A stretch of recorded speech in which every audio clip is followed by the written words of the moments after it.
One of the things you seem the most proud of, and certainly worthy of interest, is the time that you spent with Elisabeth Kübler-Ross. Just share with us a little bit about your time with Elisabeth. Elisabeth and I used to sit. She had a cabin, small house in Highland County, Virginia. That's where I lived with her. I was her driver and her sheep herder. And she sent me to spinning school so I could learn how to spin the wool because I really loved the sheep. And so I learned to spin, and I bought a spinning wheel.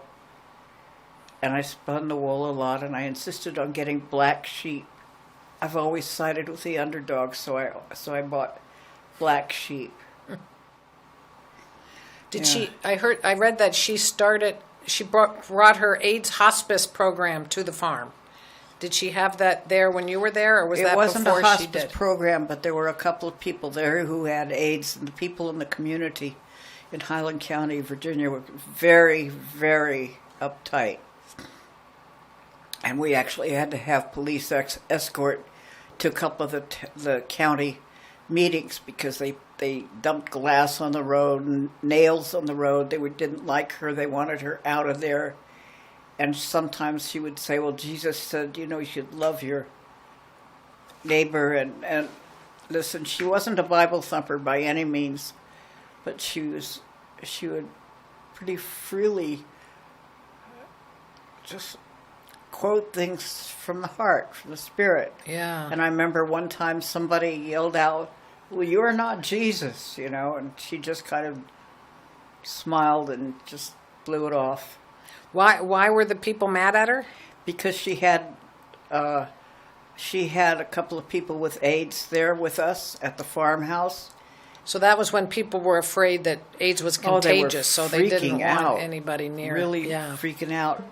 What other things did you and Elisabeth do together? She would go see people who were really sick, and she'd call me and we would go together. She took me with her everywhere. We liked to go to yard sales. We did a lot of that together. She loved to bake. She was an incredible cook. I guess being from Switzerland, you can imagine she was an amazing, amazing cook. And she would always cook and then bring in her, she had a pickup truck, and she would always bring desserts down to the farmhouse for us.